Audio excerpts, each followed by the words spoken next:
And now they're pointing fingers. They're blaming each other back there. 1 Samuel chapter 24.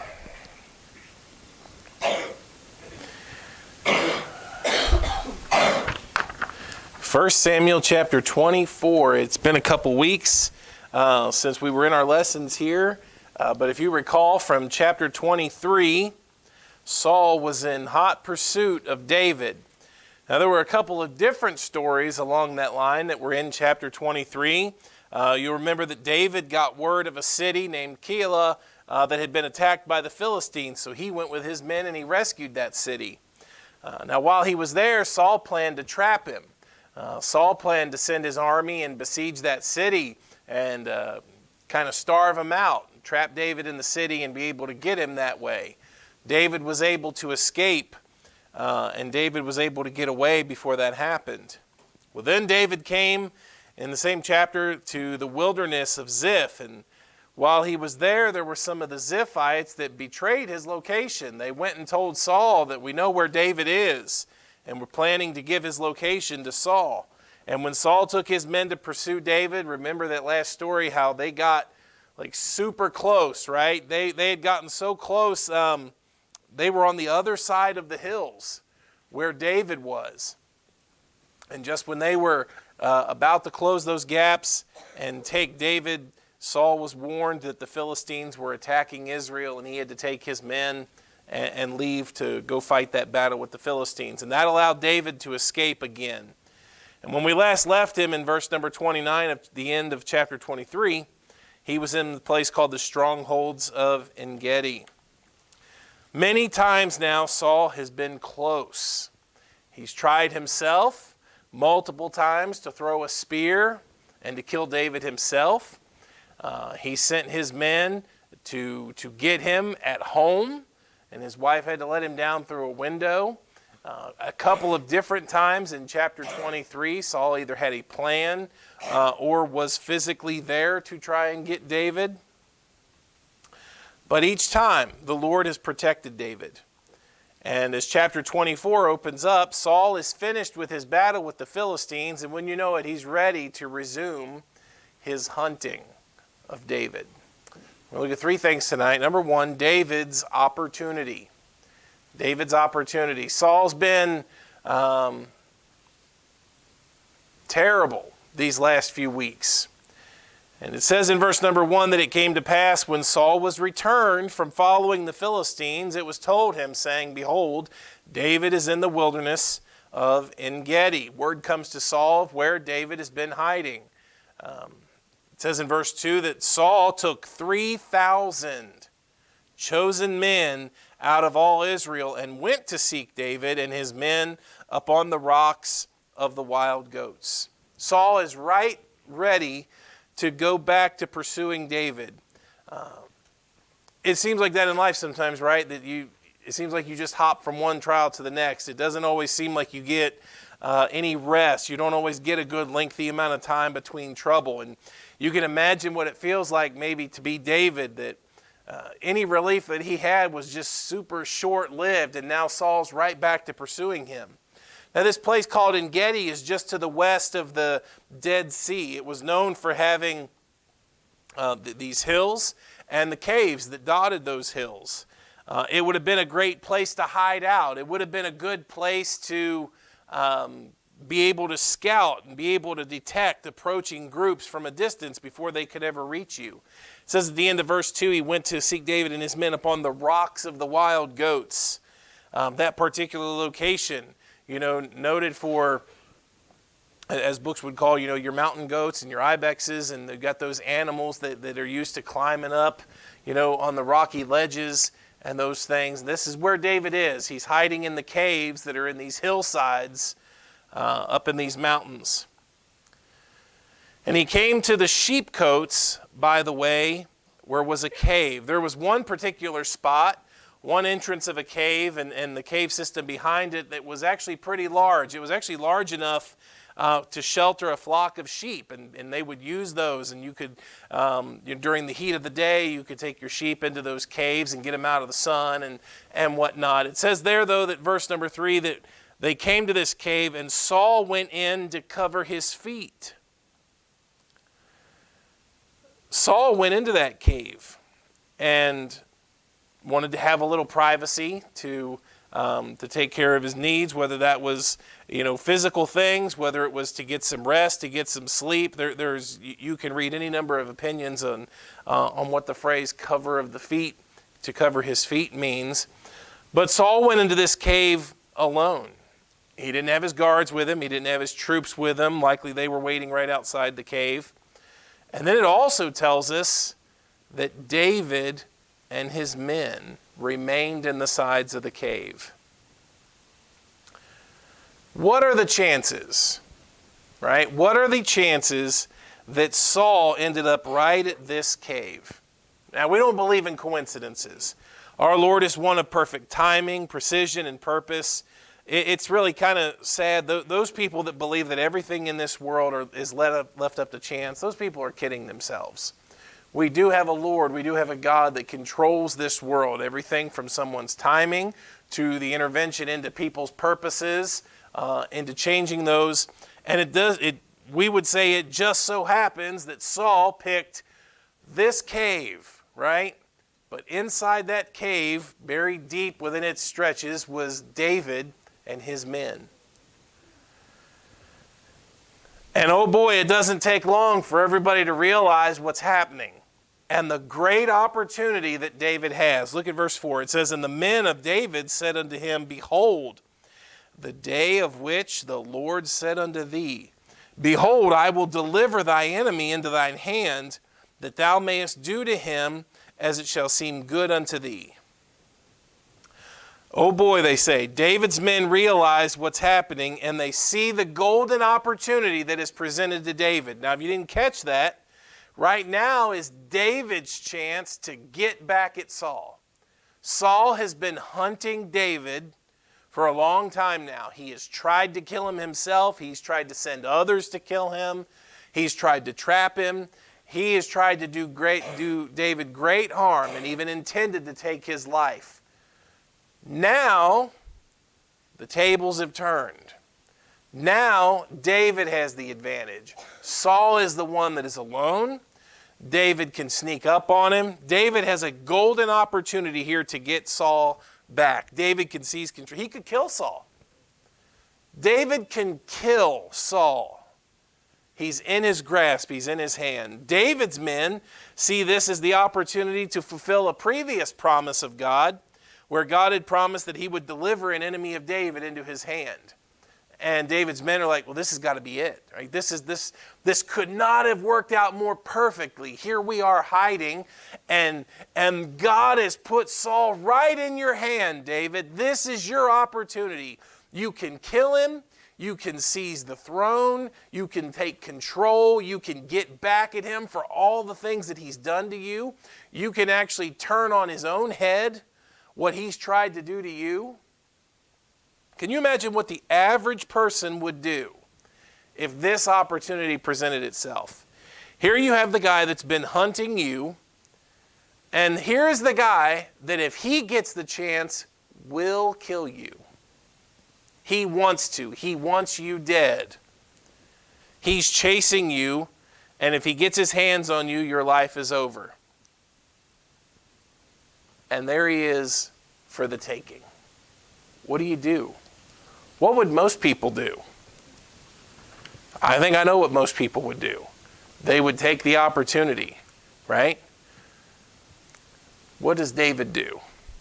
In verse number 4, it says that David arose and cut off the skirt of Saul's robe privily.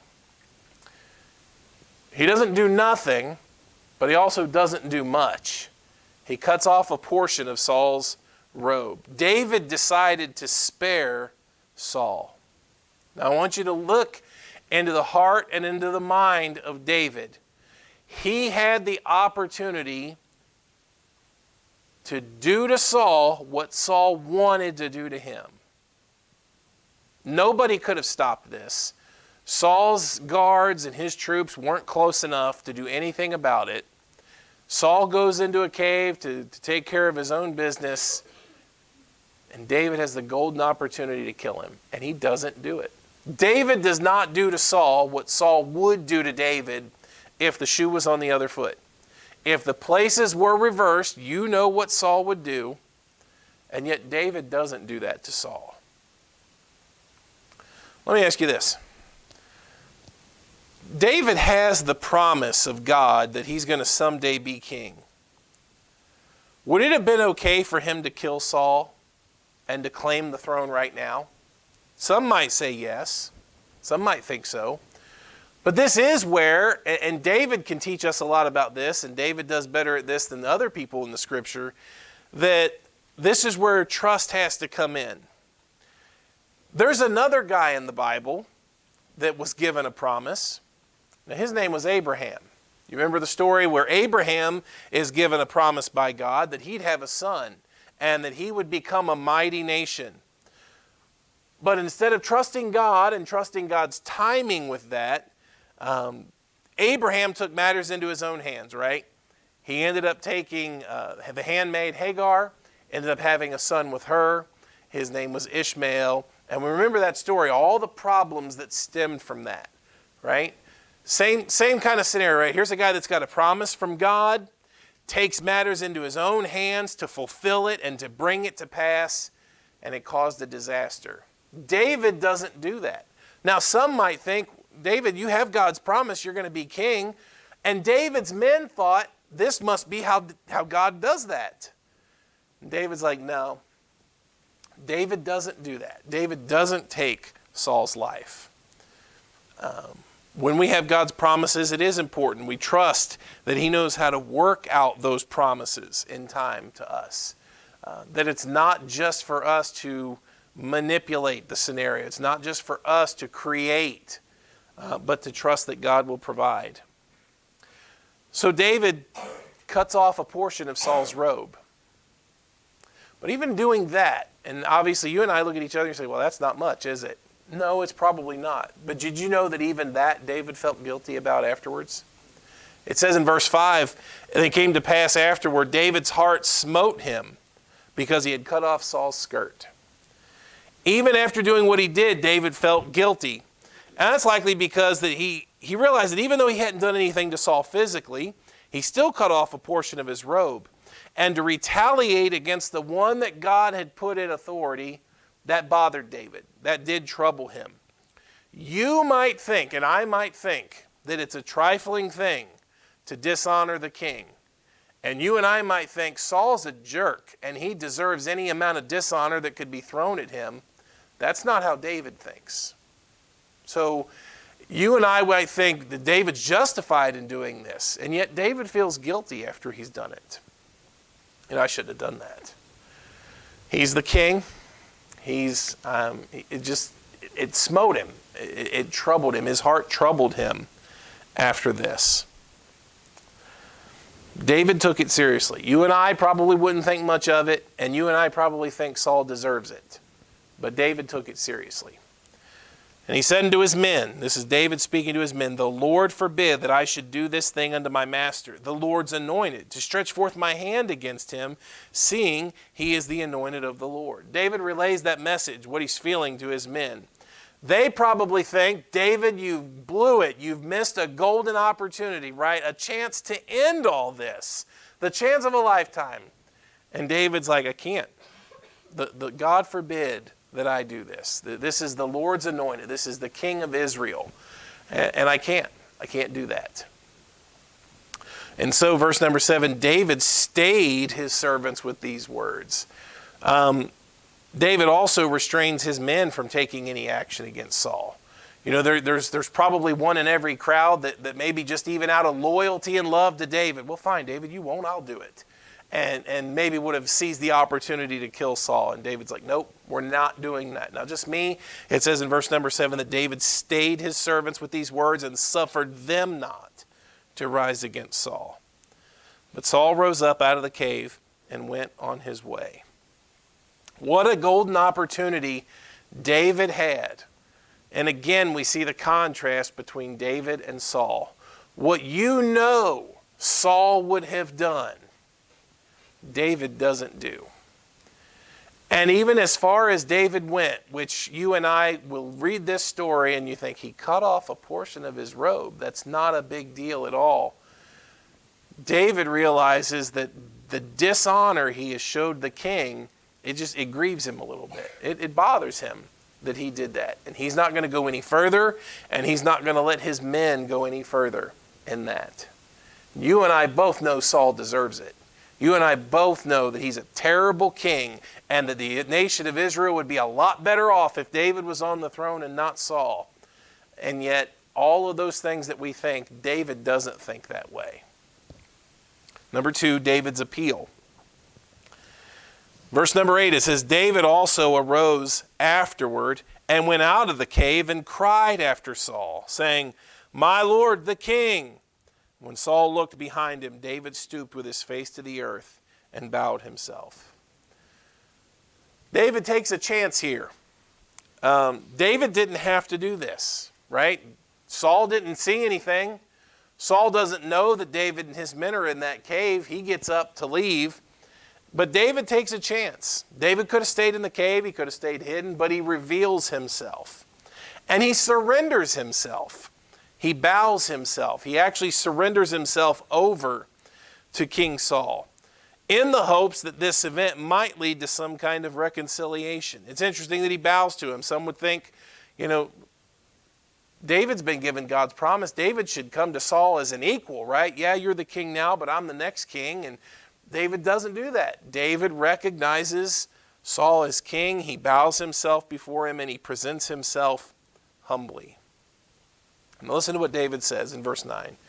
And David said to Saul, Wherefore hearest thou men's words, saying, Behold, David seeketh thy hurt?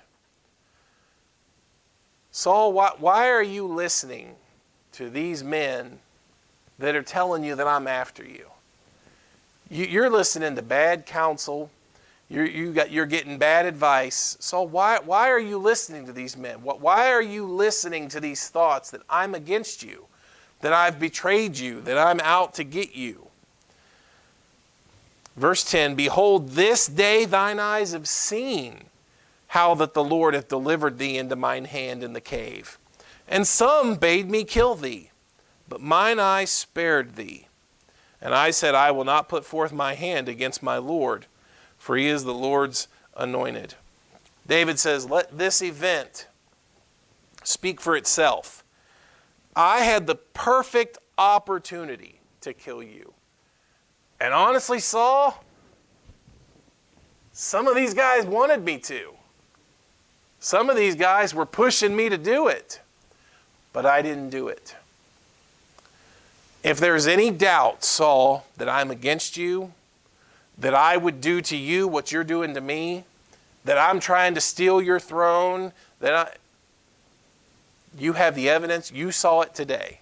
I had you right in my hand. I could have done whatever I wanted to. And I was encouraged to do so, but I didn't. I said, I will not put forth my hand against my Lord, for he is the Lord's anointed. I had the perfect opportunity. I didn't do it because you're the Lord's anointed. Now, I'd be remiss if I didn't make a little note here in looking at that phrase, that David notes that Saul is the Lord's anointed. Now, some think that means the idea of touching the Lord's anointed means that you can't ever say anything, speak against, contradict, or hold accountable someone in a position of authority, right? A king, a secular leader, a pastor, or an elder. There are some that use phrases like that to indicate that kind of person is above reproach, or that kind of person is above being rebuked or being criticized. Now, that is obviously not the context at all. David is clearly talking about restraining himself from doing anything that would have been harmful to King Saul. But David does, in a humble manner, confront Saul that you've been getting bad advice. Saul, you're wrong. I'm not against you. Now, I'm not going to chase this rabbit much further, but I will say that this is not the phrase that you want. it's wrong to use a phrase like that for people to try to insulate themselves from accountability. Sometimes that phrase is used that way. Oh, well, touch not the Lord's anointed. And they don't have any kind of clue what was actually happening in this passage. That is not a phrase that you can use to insulate yourself from responsibility or criticism or accountability. Obviously, those that are the Lord's anointed, those that have been appointed by the Lord or called by the Lord, of course, there's a degree of respect. There's a degree of honor that comes with those things and that come with those positions. That is not a barrier or an insulator to honest accountability. So don't use that phrase that way, okay? And if you see people using the phrase that way, just take thought of that. We respect those that are God called. We honor them. We would not intentionally or quickly do anything that would harm them. But this verse is not a catch-all that gets you out of responsibility or accountability. All right. Verse 11, moreover, my father, and you can see there the honor that David is still showing Saul, just in the language that he uses. You know, sometimes just the way you talk to people, just the language that you use, goes a long way in getting your point across, right? All right, now, I spared you, all right? You wouldn't have done it. Now listen here, you big jerk. You've been hunting me all over the place, and I had the chance to kill you. He doesn't do that. He bows himself humbly. He's got strong words, Saul. You're wrong. You're wrong to listen to these people. You're wrong to entertain these thoughts. Let this event be the evidence that I'm not against you. I could have been, but I wasn't. And he says, moreover, my father, see the skirt of thy robe in my hand. Look, right here. Here's the evidence. And he pulls out that portion of the robe that he cut off. And if you don't believe, here it is. Here's the evidence right here in my hand. And he says there in verse 11, for that I cut off the skirt of thy robe and killed thee not. Know thou and see that there is neither evil nor transgression in my hand. And I have not sinned against thee, yet thou huntest my soul to take it. He holds it up. He holds up the portion of the robe that he cut off and says, just look. Let this be the evidence that I'm not out to get you. Let this be the evidence that when I had the opportunity to do what you would have done to me, I didn't do it. I'm not out to get you. I'm not out to usurp your authority. I'm not out to steal your throne. I'm not what you believe that I am and that you're listening, this advice that you're listening to. Verse 12, the Lord judge between me and thee, and the Lord avenge me of thee, but my hand shall not be upon thee. I think David realizes if God's given him the promise that David's going to be the next king, God might do something to Saul, right? David can't bind God to anything. David can't bind God to any of his promises or any of his covenants and agreements. But David says, I can put it in the Lord's hands. And the Lord will be the judge here. If something happens to you, though, it won't be me. I won't be the one. And as saith the proverb of the ancients, wickedness proceedeth from the wicked, but my hand shall not be upon thee. Saul, if I'm really as wicked as they say I am, if I was really out to kill you, wouldn't I have done it? He kind of uses that proverb, right? Wickedness proceeds from the wicked. Well, everybody around you, you're listening to this advice that I'm this terrible guy that's out to get you. If I really was, I had you right here, dead to rights. You were done. David just it's the same. He's by way of, just saying the words by use of a proverb, by use of a visual aid, holding up the part of the robe. David's just continually repeating, I didn't do anything, man. I could have, but I didn't. You've got to believe that I'm not the hunter here. I'm the hunted. I'm not out to get you. And the Lord therefore be judge, and judge between me and thee, and see and plead my cause, and deliver me out of thine hand. David has laid himself bare, right? David has made himself vulnerable. Saul wants to kill him. And David was fine hiding in that cave, and he could have stayed in that cave. But David takes a chance here and trusts that the Lord would deliver him and that the Lord would protect him. And he goes out and shows himself to Saul and pleads his cause. Saul, I don't know what else you would need to see to know that I'm not out against you. Thirdly and lastly, Saul's reaction.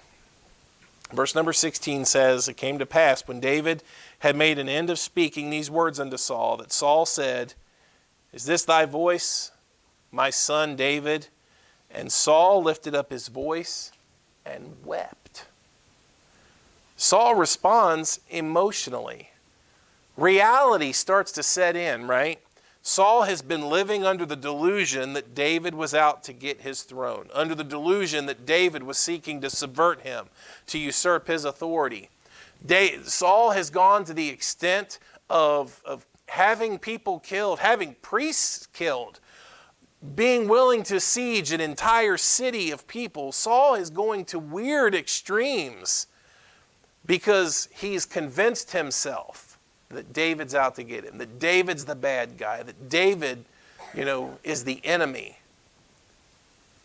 And then when he sees David stand there and he hears David's words, and David's got the evidence right in his hand, and it sets in the reality to Saul that he had me. He could have killed me, and he didn't.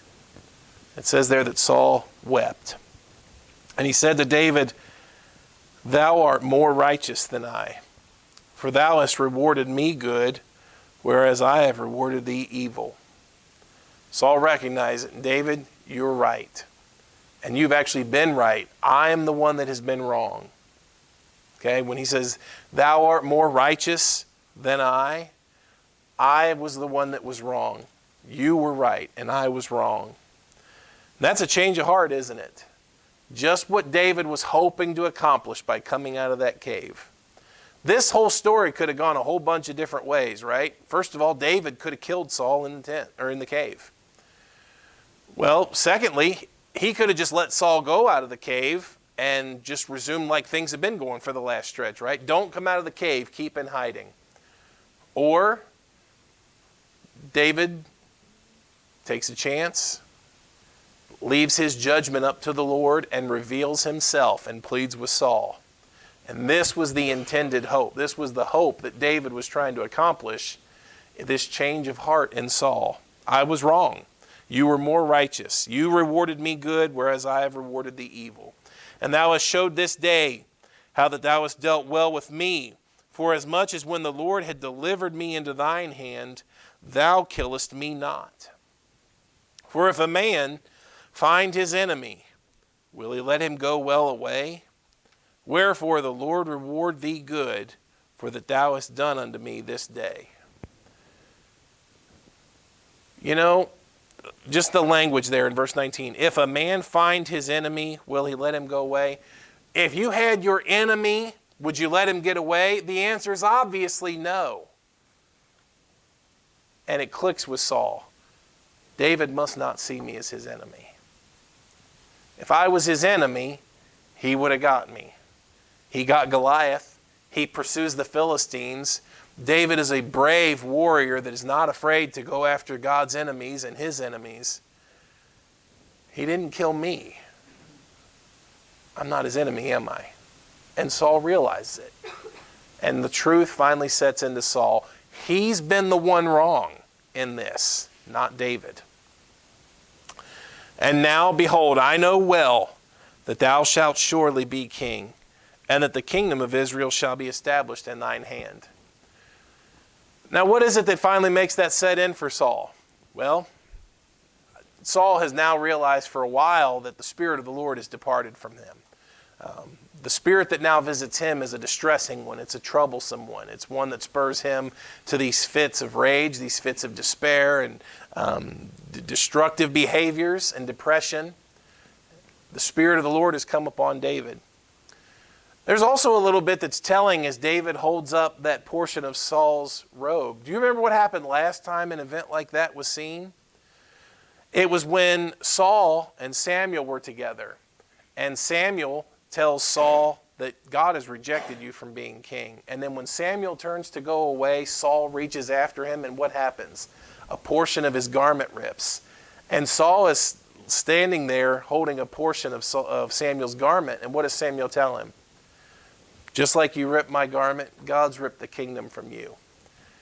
And it's a little while later, but here on this mountainside, Saul gets to see the same image again. And reality just starts to set in for Saul. And he recognizes he's not the bad guy. He's not the enemy. He doesn't view me as the enemy. But this is going to happen. And I think Saul maybe realizes in a sense, at least right now, I'm not going to be able to stop this, am I? And so, knowing he says that the kingdom shall be established. Thou shalt surely be king, and the kingdom of Israel shall be established in thine hand. So, disaster control, verse 21, swear now therefore unto me by the Lord that thou wilt not cut off my seed after me, and that thou wilt not destroy my name out of my father's house. So Saul goes into the mode of trying to protect himself, protect his family. When the days come that I'm gone, David, you promise me that you won't take it out on my family. Right? We've talked about that before. That's what kings in those days would do. If a king died, the person that came in next, they would kill any heir that could have possibly existed from the last regime. Get rid of all of them. And Saul tells David, yeah, you promise me that you won't do this. And it says that David sware unto Saul. Now, I want you to know that what David promises, David can't bind God to this. Okay? There are things that's going to happen to Saul's descendants, and there are things that are going to happen to Saul's descendants at the hand of David. You can't make promises for God. Okay? You can commit to things that you're going to try to do, but you can't make commitments for God. And that's what we're actually going to see later on in David's life. That's just kind of a precursor there. David sware to Saul, and Saul went home. But David and all his men got him up into the hold. The last couple chapters have been real interesting, right? And just notice the contrast, the change that can be worked. Saul has hunted David. He's tried to kill him. He's thrown spears at him, attacked him at home, tried to besiege a city with him in it, tried to catch him in the caves, tried to catch him in the mountains. This chapter ends. So I was like, all right, I get it. You were right, and I was wrong. I think he realizes now David doesn't see me as the enemy. He's not trying to kill me. He's not trying to usurp my authority. And it sets in that David's going to be the next king. And as hard as that is, that's a hard reality, right? Saul probably had these visions and these aspirations that he would be a dynasty in Israel. Every dad that would become king would have that, right? You'd want to set your son up to be king after you, and you would want your name to live on and there to be a dynasty after you. But Saul, he gets it, right? God's going to put David on the throne. But he also recognizes David's not the kind of guy that's going to kill me to get the throne. David is the kind of guy that's actually trusting and waiting on God to fulfill his promises. When God's promises are given, you can have absolute assurances that they are true, that they are right, and that what he has promised he will accomplish. Now, there are different ways to handle that. You can do it. You can pull an Abraham. Get restless. You let your faith waver and try to do things according to your own plan and purpose. Or you can do things like David, and you can allow God to work and trust that what God has promised, he will bring to pass, that he will fulfill. And I don't have to act rashly, and I don't have to act foolishly, and I don't have to act in a lack of faith or a doubting in faith. I can wait, I can trust, and know. Listen, there's a whole lot of trust in God when you come out of a cave and reveal when you had the perfect hiding place, and you openly reveal yourself to the guy that you know wants to kill you. If there's any doubt that David is a man of faith, that should have all been put to rest before with the Psalms that he wrote in those harsh situations. But is there anything that's more telling right now than David just walking right out of a cave? Hey, Saul, let's talk. And he opens himself up. He humbly bows himself before God's anointed. And God works it out. God's purposes, his promises, and his timing can be trusted. All right, we'll get into some more next week. Father, we come tonight. We are grateful for your word.